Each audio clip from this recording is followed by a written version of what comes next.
Okay, hello everyone. I would like to welcome you to today's edition of VIScon, to the very first talk. Um, we will host this talk over Zoom. Yes, so this talk is about reinventing access control with IoT. It will be presented by Stephan Wehrli and Severin Stöckli from Zühlke, and they will tell us how to leverage physical devices to innovate access control. So, thank you, Manuel, for the kind introduction. It's great to be here, even though it's virtual, and we really look forward to do this session. There will be a chance to ask questions at the end, but you're always welcome to indicate that there is a question, and we can take that in between as well. So let me share the presentation here. What we are talking about today is the project we did together with dormakaba. It's about reinventing access control. And you will learn about in this talk as well how we came to work together with dormakaba, how it is Zühlke and dormakaba together doing that project. First of all, we would do a very brief introduction. Severin, maybe I can give you the word for doing a short introduction of yourself. Yeah, thanks, Stefan. Also from my side, great to be here with you. I'm at Zühlke since 5-6 years now, and I'm responsible at Zühlke for IoT and connected solutions, as we also have today in the presentation. I talk about the project where I was architect and working in the team to build the application, to be one part of the application. And I'm working in a project that is connecting coffee machines to the IoT, to the cloud, and also in burglar and fire alarm systems. So I have a lot of experience in the technological part and also in the business part. As I'm an architect, I'm responsible to the glue of that. And that changes our world of today. And so I'm happy to present you today my experience with this project. Stefan. Thank you very much, Severin. So myself, I'm Stefan. I have a background in software engineering as well. Worked for IBM for a while in the software development department.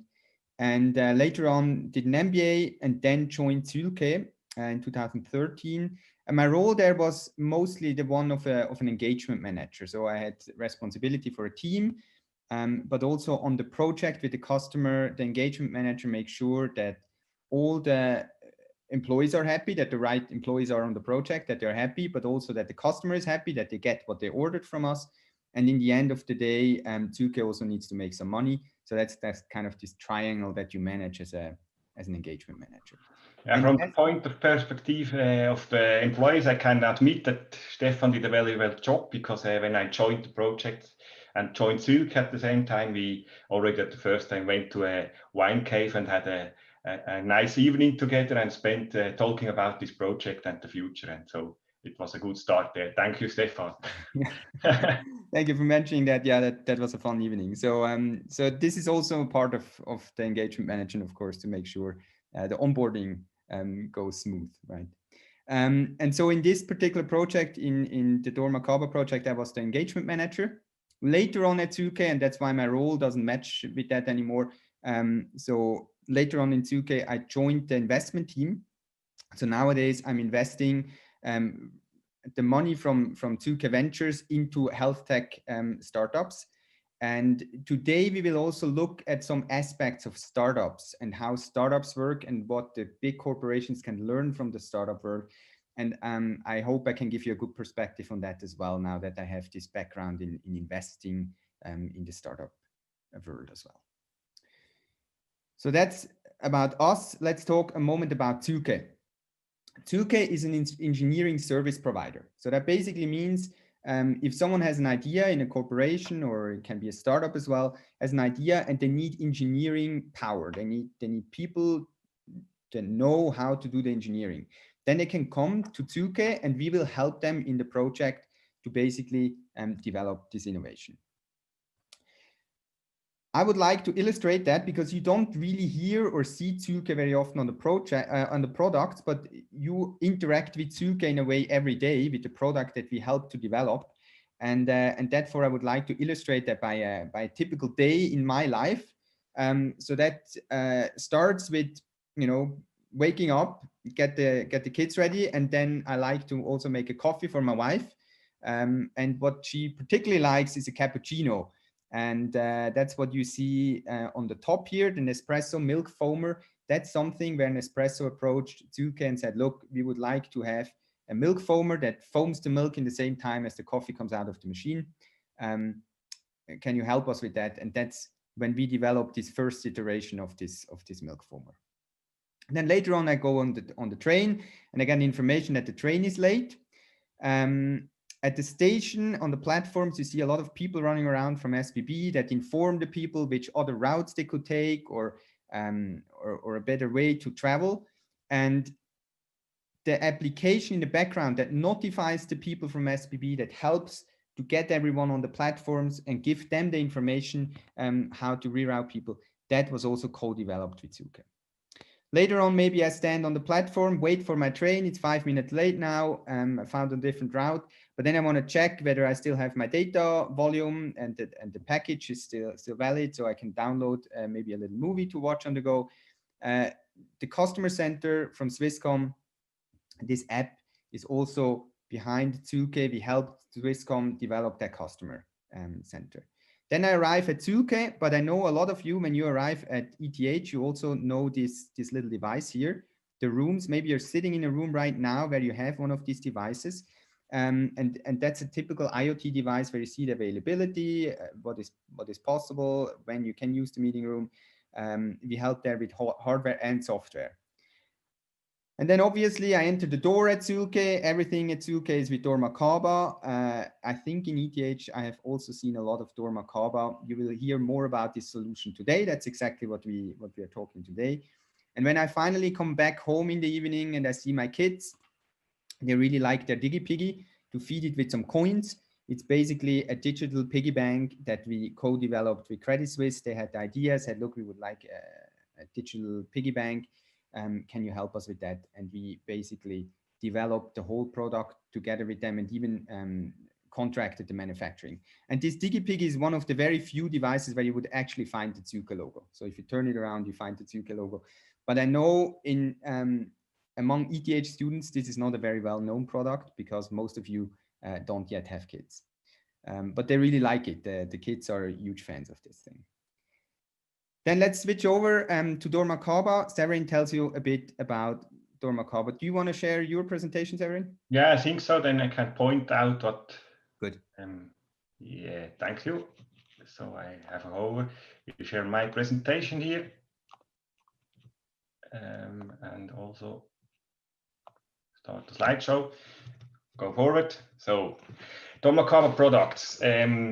You all are aware, or if you live in Switzerland, about these keys. You have this typically, if you enter to your home, you have a Kaba key, and that's a mechanical product, nothing to do with electronics or so on. And this is a main revenue for dormakaba still today, or at least when you start projects, that are the most sold things. I don't know if you see here this in your screen. Sorry, I tried to move them away. So already smaller, Stephan away. So you see these devices, and what's the first iteration of digitalization is this device left above. You just replace the mechanical key with the electronic key, and then you can access it with the media, like the ones you see above here. But you see also that there is not much interaction with the internet, or it's just you have a code, and the code is exchanged with some of these medias here above, and then you can enter. Of course, there are also combined medias where you have electronics and mechanics in this company. And if you develop further, then you come to this door handle here, where you have already an interaction with the locking system. To illustrate that a little bit, you have here a safety lock. This is a mechanical thing. When you enter the door and the door closes, it closes also the bolt that closes the door normally with the key. So this is a lock that has an automatical mechanical closing system. And when you have a more advanced door handle and system attached to this lock, you can open it electronically and not only, let's say, remove a little mechanical piece that allows to open the door. What you also need, if you have such systems, you need, of course, card readers that are then probably backed up with the current from the power net, in contrast to these battery-based systems. You have different form factors, and the final solution, or the most advanced solution, is a turn door that you have also sees in the shop. So you have a lot of products, and now when we go through the business model of dormakaba, we see that these products have impact of the solution that we build. For example, in battery systems, when you want to integrate them, you have the problem of the power. At the other hand, you have really complex algorithms that you have to integrate. And if you need to build a platform that is understandable for the planners and the customers, then you need to abstract those things. That's the power you need to invest in such a platform, as we will see during the presentation now. But let's start with dormakaba in general. Dormakaba is on top 3 position of such systems. They have 2.8 billion Swiss francs of turnover. That's already a big company, a big turnover, and 16,000 employees worldwide in 50 countries, or more than 50 countries. That is perhaps just a number that means, but for the product, that means that they have a lot of different know-how and requirements of the products that we will see then in this country distribution. So we have also partners in the field. Partner means that they are not part of dormakaba, they are part of using the products from dormakaba. And of course, we have different products, solutions, and services for physical access. So the main revenue is physical access. And as we have seen before, the main revenue currently is also selling those products in the market. So what happens when we sell such products in the market? Then one day the technology is evolving, and the company has to think about how we will evolve in the future. So they called Zühlke and said, Zühlke, we have a problem. We have existing products that have technological and structural issues, and we are not able to scale with them. You have seen that there are a lot of products. We need somehow a technology or software product to address this issue. And as we have not the experience to do projects with such a scale, we call you. And by we call you, we did already successful projects in the past with Zühlke, so we call you again. And what happens then, there was a project manager, this guy is called Norbeck from Zühlke, went to the dormakaba management and technological department and talked with them about what is the starting position, what we can do with Zühlke together with them to change this position or to address these issues they have. Torulf went to them, and here you see the result of that in a very compressed graph picture. So what dormakaba is from the structural point of view in the company, I start with the customer. The customer is a facility manager, let's say, of a school or of a building, and he needs to change his building or to have a solution for the access to the building, like HTA, for example. Then he calls some company that knows about this, and this is a so-called dormakaba partner. So this company designs for this customer a solution where he can enter, where he can by doors, by access control systems and all the stuff around it. And this partner selects, for example, dormakaba, the regional office of dormakaba, and selects products from dormakaba to design a solution. So dormakaba then knows a little bit about the market because they have different partners, and they go to the factory and say, we need the following products and the following with the following specifications, and every country has a little bit different view of what they need. And you see also in this path here, till the customer gets a product, you see these envelopes drop into the fish or to the sea, and until they get the solution, perhaps they are not happy. That was the structural problem of this company. And here we have no technology. That's just how it works, and how we think, or we also improve what we improved in these projects. But technology, of course, is a big thing that helped there. So again, the main revenue of dormakaba is selling hardware, starting position. There is no direct pass to the customer. We didn't know about the customer, how it behaves, what were his needs. Between factory and the customer, there are other stakeholders, subdivisions and distribution partners, and a lot of information gets lost in between. It was hard to get the customer feedback for this communication problem, and it's supposed that there is a lack of loyalty to dormakaba because the customer cannot arise and react directly his needs to the company, and the company cannot react accordingly. Then, as we have seen that this was a own starting position with such an impact, we needed different fields where we played together with dormakaba. That was the business.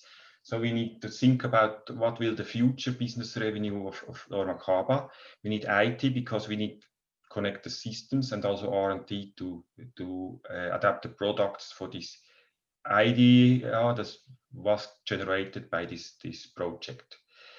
But the steps in this journey is to do an in-depth analysis of the requirements, so that what you have seen in the picture as a summary, and to consider new technologies as business innovation enablers. So you can think about out of the box, and to have a vision for the new project, and to have some time and money to turn really this project to the market and get it running on the floor.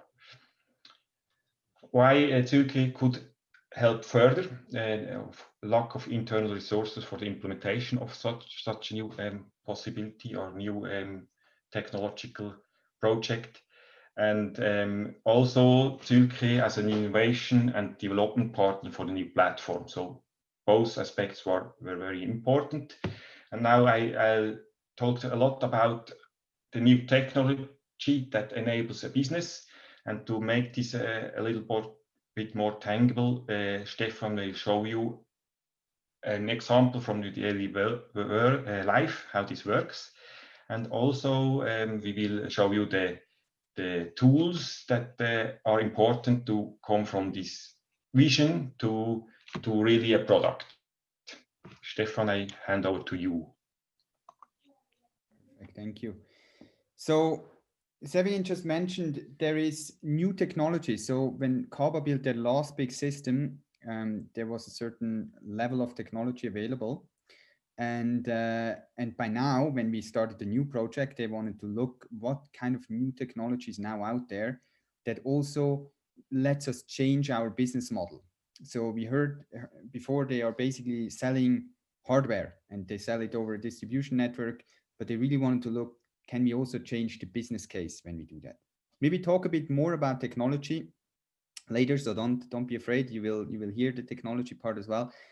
But what I want to tell you is that technology is only always part of the solution. So whenever a customer of us develops something new, we really need to think about the business model behind it, not just the technology. The technology is really an enabler for new business models. And that was the same in that project. So it's very important to always look at what can the technology do for me, because the technology by itself doesn't solve many issues. The example that I would like to show you, so we leave dormakaba for a moment, is Netflix, because all of you know Netflix. I suppose most of you even have a subscription or have access to Netflix and can watch episodes there.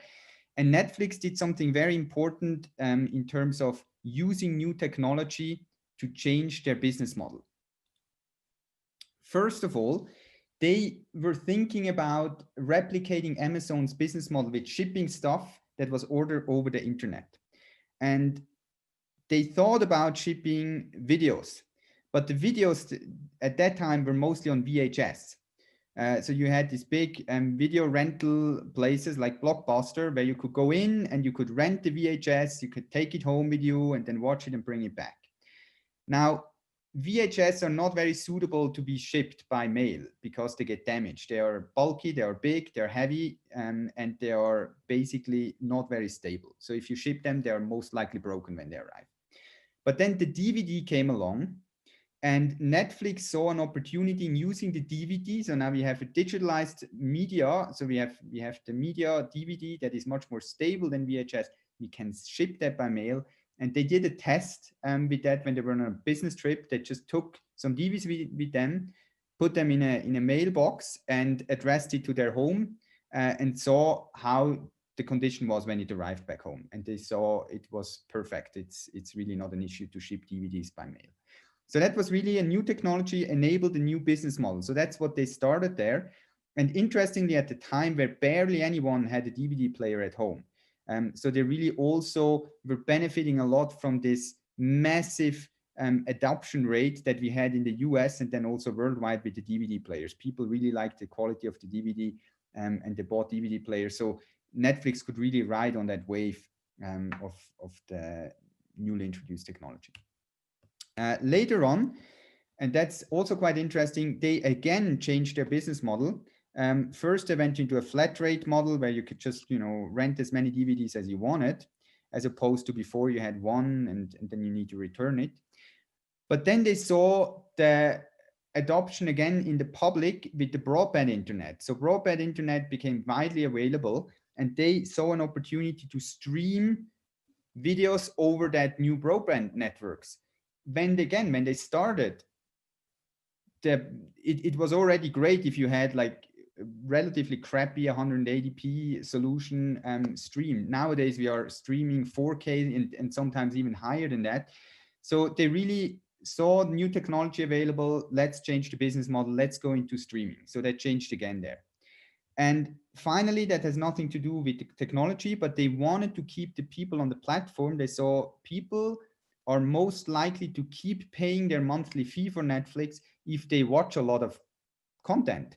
So they started to create their own content and moved more into the producer role. Netflix nowadays is one of the biggest producers of content, bigger than any network or cable network in the US. And they produce this exclusive content because they can make sure with that you want to watch the next episode of your favorite series and keep on paying your fee there. So that's the digital transformation in the video business. Again, most important point here, technology enablers. You have a new technology and you think what you can do with it and you enable a new business model with the technology. So how did that look like for dormakaba? When they built their previous system, they had some technology constraints.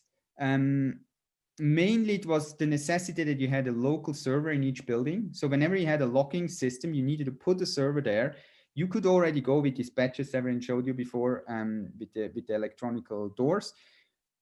But most doors were still offline. So they were not connected to the server and you needed to reprogram these doors. So if someone new came to the company, had a new badge, you would need to go to that door, reprogram the door, basically put a whitelist on the door. And then the door would know who is allowed to get in and who is not. And same with the server, you always had to go on site to change the server, to update the server, introduce new media. So it was quite cumbersome it works, but it's not the most user-friendly system.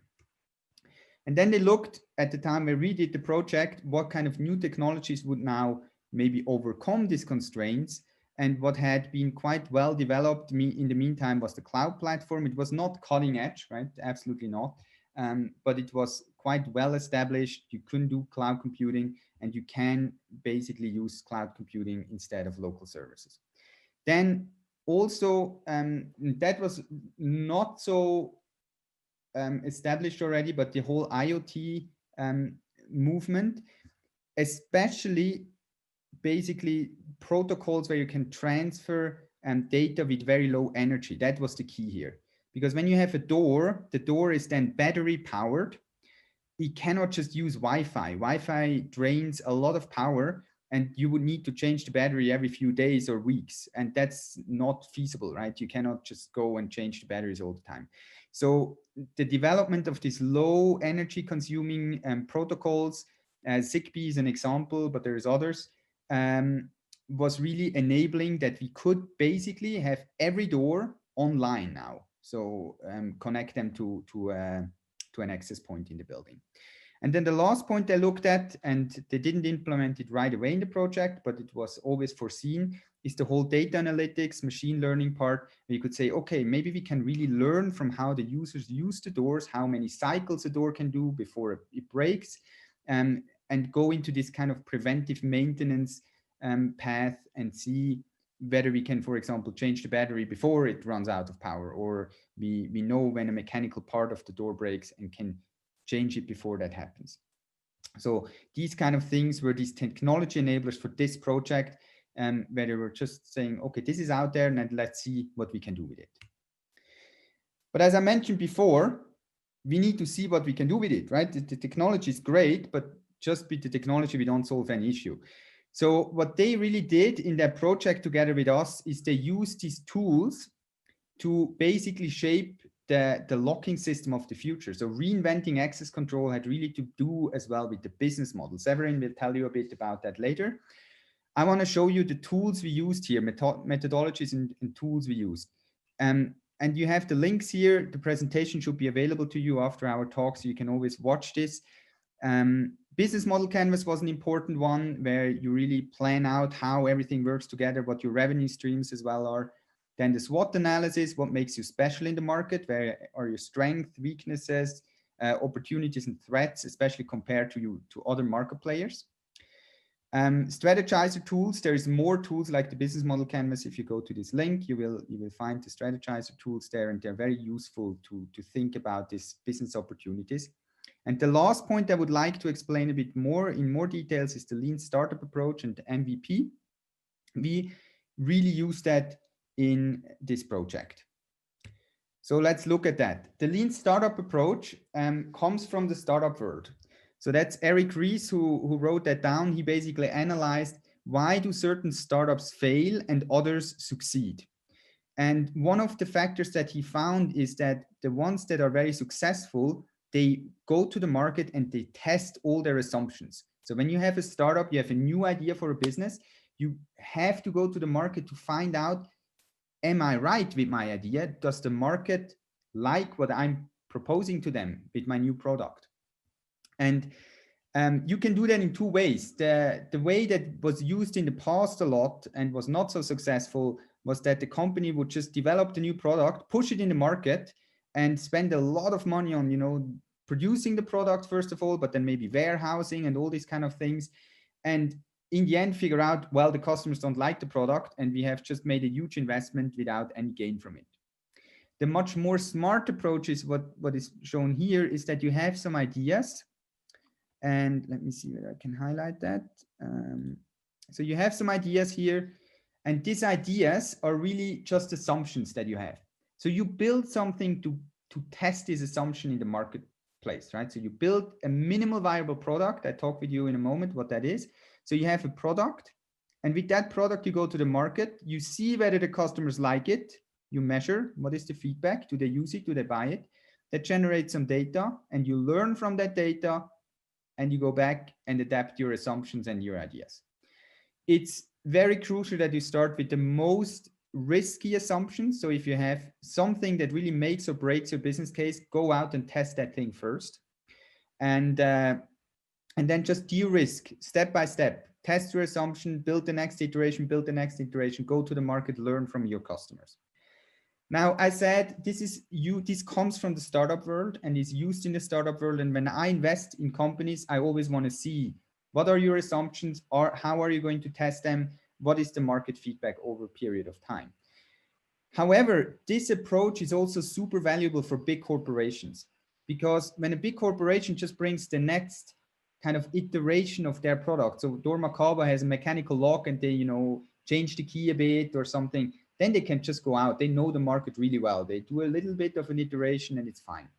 But if they have something really new, groundbreakingly new, like here what we have, reinventing access control with a completely new business model behind it, then you better go out to the customer and test that before you invest a lot of money.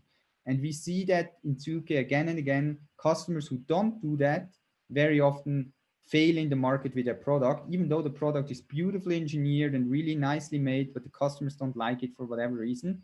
And if they really go out and test their assumptions, they reach much better results. So how do you do that? Minimal viable product means you build the minimal product that is required to learn from the customer. So it's really about testing your assumption. And I have here an example. There's many examples on the internet. You can Google that. I have an example here. If you want to build a house somewhere, it's maybe a good idea to go and first sleep a night in a tent there. And then maybe you figure out in this plot of land that you selected to build your house, it's right next to an airport and there is noise all morning long, right? From 6 o'clock in the morning, the planes wake you up. So maybe you don't want to be there. And then you find another plot of land and maybe you go there with an RV for a week and figure out, can I commute well to my workplace from there? So it's really about figuring out, does that work for me? Is that a good approach? The next step would be you build maybe a first version of a house here.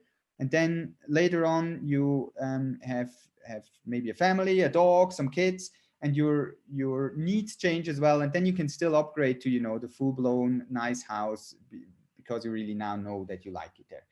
That's just one illustration. The key is really build something really small, really inexpensive, go to the market, test it. With the feedback from the market, you then decide to move on. And I think now, no, I have one more point before I hand over to Severin. You could maybe think that, okay, so I just go and instead of spending a lot of money, I just build my product and I build a lot of functionality, a little bit, and then I see what the customers think. The problem with that approach is that customers really hate it, right? If they have a little bit of functionality from everything, but nothing works well, they will not use your product. It's a much, much smarter approach to build a little bit of functionality, not the whole thing of your product, just, you know, as I mentioned before, the most risky thing, the thing that maybe brings the customer as well the most value. You build that functionality, you build it reliable, you build it usable, and it even has an emotional and good design. And I can promise you, customers will then like that. We always talk with the startup world as well about the niche. You dominate the niche because you do that really, really well. And then you extend from there. Then you go all the way and add feature after feature. And the customer is like, oh, this is great. I even have a new feature now. This product was already amazing. And now it has a feature more. So that's a much, much smarter way to build an MVP than building a little bit of functionality, but not building it well. And now I hand over to Severin. Thanks, Stefan. I think I will share again my screen. Here. So. Share, thanks. And put away that, the talkers. So what we'll talk about now, the last part is about the system we built and what is new and how it looks like after all these innovation steps we have seen. This is an illustration of the process that we had. The blue ones are the process that we have seen on the first picture also. And now see this is integrated. That's the first point I would like to point out here. But there are also new points from, let's say, the user perspective, the green ones. So what we could do before was everything that is blue, but now we can do it better because every interaction is in central point. How this look like, I will explain a little bit more in the technical point of view afterwards. But we can newly do, and this is the customer here, the facility manager, he has additional possibilities for himself. So here below you see, before we had let's say we had a door we could open, and now we have the possibility to see what is going on this door, and this we see centrally. So the factory can have a look to the door and see if the door is working well, how much the door is used, how they could improve their products. And also the user has additional benefits. He can open the door remotely if he has the right access configured, implemented. And when he needs to open door, for example, when somebody needs to go in, he doesn't need to come because he have, let's say, you are in a school and you forgot something in the school, and you call your teacher and you need it urgently, you could open it if you trust the person, of course, remotely. And also you can have a time schedule of your building, let's say, that was before, depending on the product, very local, and you can say now for let's say this exposition, I will open all the doors centrally, and you have these benefits also. From the company point of view, you have the benefits that the company sees what is going on, what the partner plans.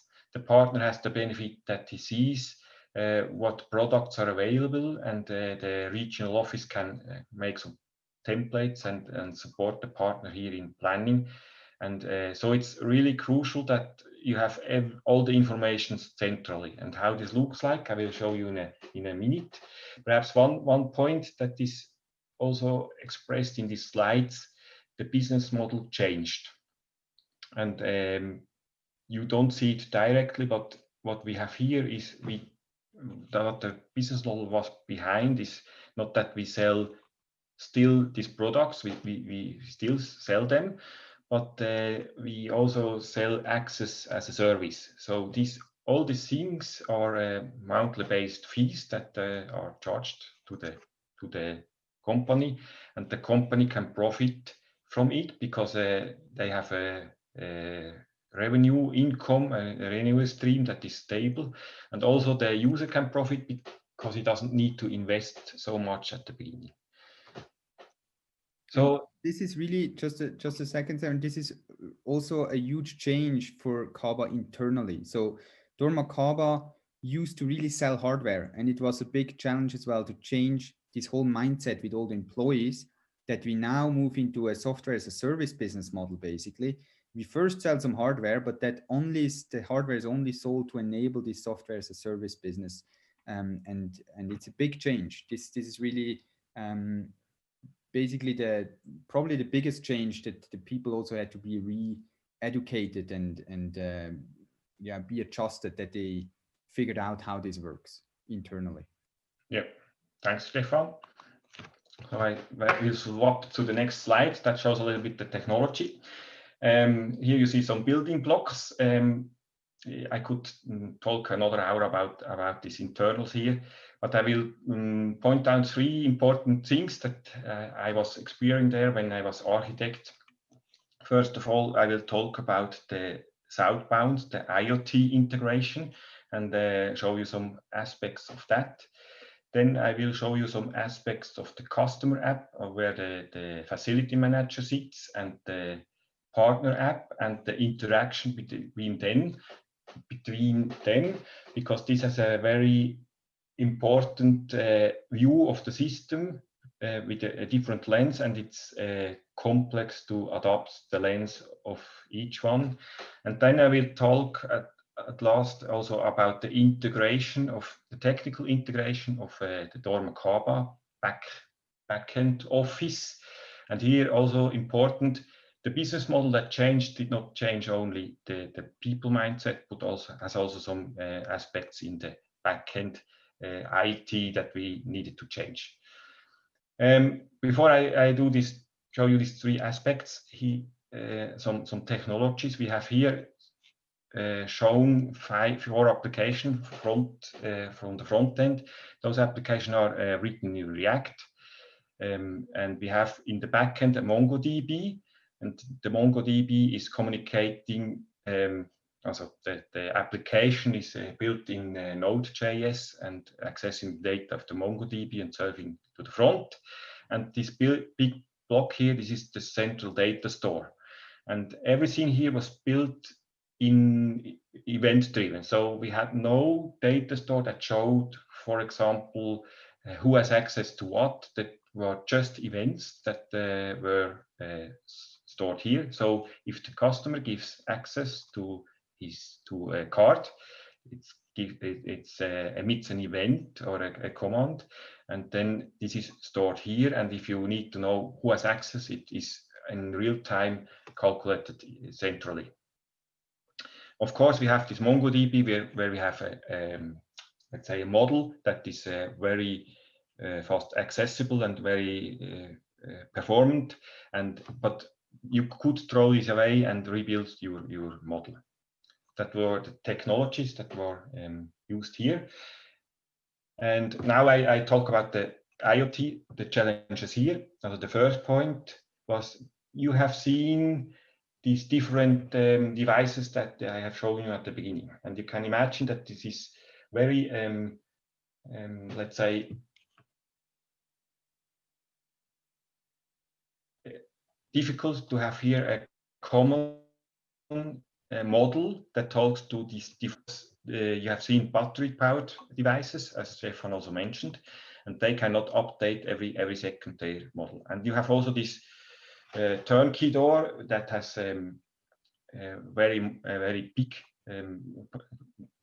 much features, and is powered by electricity, by plugged-in power, and then the expectation is also that we can use this feature in these applications. So we had to find a way how to integrate those models in the IoT layer, let's say, and have an abstraction of these devices towards the edge. There we have, for that we had a gateway that talks to the devices. So here is not yet the end of the communication. Here we have at the end the doors behind it. And depending on the capability of the doors, we calculated here if some feature can be enabled or not, and in real time the customer could use it or not. And if you change the device on the southbound, it's so called where the devices are, then the feature gets enabled automatically. The second point is the interaction between the partner and the customer. The customer has a building and he cares about user groups, also who has access to which, let's say, location. Location is expressed in zones. So, for example, you have a zone where the management can enter, and you have a zone where the public zone, and you have a zone where developers can enter into a building. And these zones are planned by the partner because he builds the building, and the customer has just to assign his people to these zones, so the cards of the people to these zones, and then all the doors that are affected gets the update through the IoT system. And this interaction has some challenges because of the, let's say, again, of the capabilities of the IoT systems. You have in a small device not the ability to have all the IDs. You have limitations of how many people can access to an access point, and this needs to be integrated here in this communication. This communication starts with the products, so we have templates from the back office that are made. That's the third point, but we have also a new business model. Before we had, whenever a hardware piece was sold, we have to emit somehow the invoice, and this was made normally by this enterprise system here you see on the top. And now newly we have a calculation about the monthly fee here from the system, feed the system, and the system needs to be able to make this repeated invoicing that, and the system was not built for us in the front with SAP. So that's the third aspect. We have to integrate many more, but that were the most important ones. And I think based on the time, we hand over the questions. So yeah, Stephan. Yes, that's it from our side. Now the floor is yours for question, and we are happy to answer anything we can. So please let us know if anything you want to know about it in addition. Thank you very much, Stephan and Severin. For all of you watching at home or in the lecture hall, you can post questions via Slido. Remember to choose room blue for your questions. Currently, there are no questions yet. So if you want to talk about something more, you still have 1-2 minutes time, Stephan and Severin, to wait for some more questions. Okay. Severin, do you want to say something, or should I move on a bit? Yeah, please, if you can. If not, I will elaborate more on the system, but you can move on. Oh no, please go ahead with the system then. That's totally fine. You wanted to make some more points. Yes, perhaps the aspect of this integration of this backend system. You see here, technological-wise, two worlds that are coming together. We have a really event-driven world where whenever the partner, for example, here placed a door in the customer's space, the customer could already assign people to this door. That's with placing a door, I mean putting on the plan a door, and then the customer can already plan the access to the people. Not really the installation. Of course, there is also an installation. That's another part, how you connect them to the right device. But this system here, an SAP, so an enterprise ERP, is generally batch driven. So that means that you have perhaps every day you have a batch run on the system, and when you have this run, then you have the new data available. And as this is, this was also a big issue to have the understanding that we have now an invoicing and data feed that is streaming to this system, and how it was a challenge how to solve this, let's say, these batch systems in the company, because this was not sold in the system that you have suddenly services to sell. We had to implement it here in a part of SAP. Before we just sold hardware, and how the feed is made also here from this business that runs on the cloud was also a challenge, until we had, let's say, also the organizational thinking of the people that are working with the system on the top. That was one aspect. If maybe, yeah, is there a question, Manuel? Yes, a question just arrived. Does the system for Kaba also offer interfaces or APIs so that it can be connected to other systems, for instance, to a process management system? Yes, we have interfaces. For example, with the focus of the business of the system was small companies, so we wouldn't go to an airport. Let's say if you have a doctor's or a healthcare or some small company that have 2, 3, 4 people, and there we had also, for example, interfaces to this healthcare application, where you have all the people that are subscribed there also and can integrate them into this system, as an example. The question now was a specific one, right? Can you repeat it, Manuel? Whether the system also offers interfaces for Kaba so it can be connected to other systems, like if you have a business processing engine, so that it could directly that the events get fed directly into this business processing system. Yeah. For instance. Okay. I would say it would be possible as there are interfaces, but we did not, to this concrete example, we did not integrate. We did integrate to the other one. And as far as I know, up to now I'm already a long time not in this project. I don't think that we have public interface that you just can consume, but I'm not sure. Stephan, perhaps you can tell something about the next iteration for home. Yeah, so this product was really done for, as Severin said, for smaller offices like doctors, lawyers' offices, this kind of stuff, especially where you have high security. Think about a doctor's office where you have the medicine cabinet, for example, or the room with the medicine inside, or in a lawyer's office. That's also, from a legal perspective, you need to make sure no one has access, or you need to be able to track who was in the room, right? Who had the access. So this kind of thing is very important. And dormakaba, it's actually quite interesting. They went with this product to the market and they did test this quite well. I mentioned before with the lean startup approach. We could probably have done even a bit less features to start with. That was a big discussion, but a bit less features to start with and then add more. But the product was actually then introduced in the market and it started quite okay.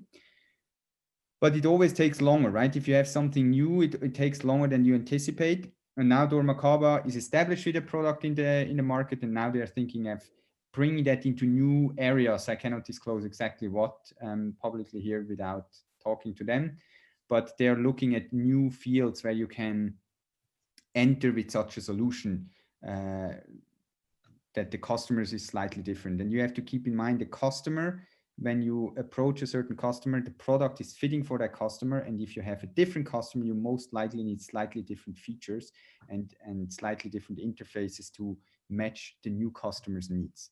And that's what they're doing at the moment. They're adapting this product further to enter different markets. We actually have a question related to this. It asks, what do you think how will the access control model change, or if it will change again in the future?